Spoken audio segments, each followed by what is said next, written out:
Two মুনমুনের classroom. আমরা করছি class 10 এর প্রশ্নবিচিত্রার সমাধান। আজ থেকে এটা শুরু করলাম, ধারাবাহিকভাবে তোমরা এর সমাধান পেয়ে যাবে। প্রথম দেখো, প্রদত্ত গ্যাসগুলির মধ্যে কোনটা গ্রিন হাউস গ্যাস নয়? এখানে যেগুলো দিয়েছে তাদের মধ্যে দেখো অপশন ডি O2 হচ্ছে গ্রিন হাউস গ্যাস নয়। আচ্ছা, এসটিভিতে 22.4 লিটার কার্বন মনোক্সাইডের ভর। সিও কার্বন মনোক্সাইড মানে সিওর কার্বন হচ্ছে 12 আর অক্সিজেন হচ্ছে 16, মানে এটা হচ্ছে 12 যোগ 16, দ্যাট মিনস হয়ে যাচ্ছে 28, এটা যাবে সি। প্রতিসরণের সময় বায়ু মাধ্যম থেকে কাচ মাধ্যমে লম্বভাবে আবর্তিত হলে প্রতিসরণ কোণ কত হবে? 0 ডিগ্রি হবে, অপশন ডি। তারপরে বলেছে কি এক্স রশ্মি, গামা রশ্মি ও ইউভি রশ্মি শক্তি ক্রমশ জাতক, এটা হয়ে যাবে অপশন ডি ইউভি রে। পরের কোশ্চেন দেখি, উত্তল লেন্সের ফোকাসে রাখলে কোনো বস্তুর সৎ, সমশীর্ষ, অসৎ মানে কিরম ভাবে প্রতিবিম্ব করতে হবে? এটা হয়ে যাবে সৎ এবং অবশীর্ষ। হ্যালোজেন মৌলগুলির গ্রুপ সংখ্যা কত হবে? 17, গ্রুপ 17 থাকে। কোনটা আয়নীয় যৌগ নয়? এখানে হচ্ছে জল, H2 হচ্ছে আয়নীয় যৌগ নয়।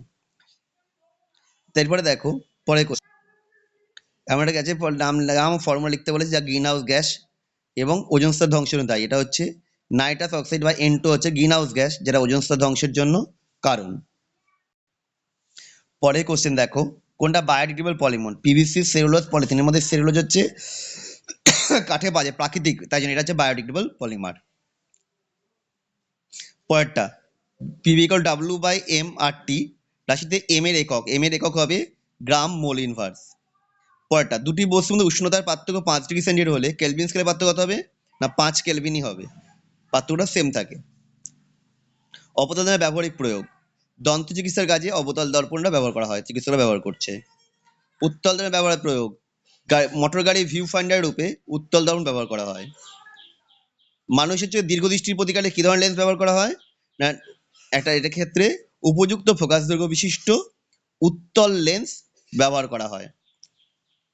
একটি অবতল লেন্সের ফোকাসের বিন্দু উৎস থেকে আগত রশ্মিগুচ্ছ লেন্সের মধ্যে প্রতিসরণের পর কি হবে?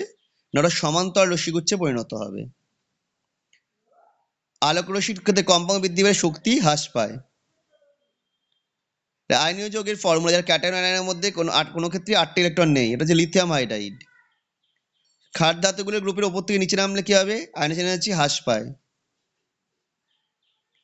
গ্রিনহাউস কারণ সংক্ষেপে ব্যাখ্যা, প্রাকৃতিক প্রক্রিয়ার সাহায্যে বায়ুমণ্ডলে উপস্থিত গ্যাসীয় পদার্থ যেমন carbon monoxide, CH3, CF3, N2O, O3 জলীয় বাষ্প ভূপৃষ্ঠ থেকে বিকিরিত তাপের একাংশকে মহাশূন্যে ফিরে না যেতে দিয়ে ভূপৃষ্ঠ তৎসংলগ্ন বায়ুমণ্ডল উত্তপ্ত করে এবং জীবগুলোর বেঁচে থাকার পক্ষে উপযুক্ত পরিবেশ সৃষ্টি করে গ্রিনহাউস এফেক্ট।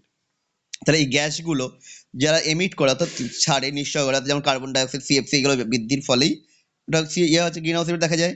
তাহলে জীবাশ্ম জ্বালানি বা রেফ্রিজারেটর এগুলো ব্যবহার কমালে পারেই গ্রিনহাউসটা কমবে, এটাই গ্রিনহাউস এফেক্টের কারণ। মাত্রা বিশ্লেষণ করে আর এর একক কি হওয়া উচিত দেখাতে বলেছে। তাহলে এন মোল গ্যাসের সমীকরণটা কি? পিভি ইকুয়াল টু এনআরটি, তাহলে আর ইকুয়াল টু পি বাই আর এনটি। তাহলে মাত্রার সঙ্গে আর ইকুয়াল টু কি হবে?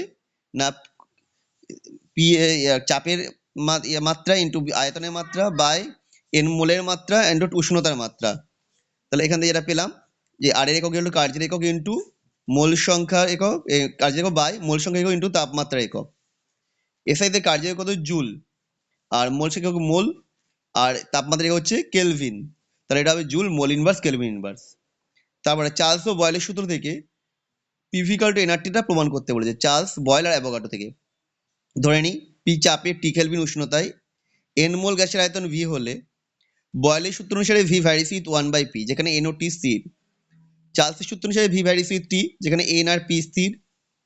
অ্যাভোগাড্রোর সূত্র অনুসারে ভি ভ্যারিস উইথ এন, যখন পি ও টি স্থির।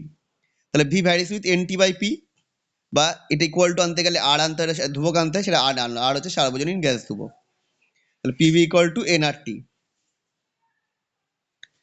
আমাদের ভিডিওটা তোমাদের কেমন লাগলো অবশ্যই কমেন্ট করে জানিও।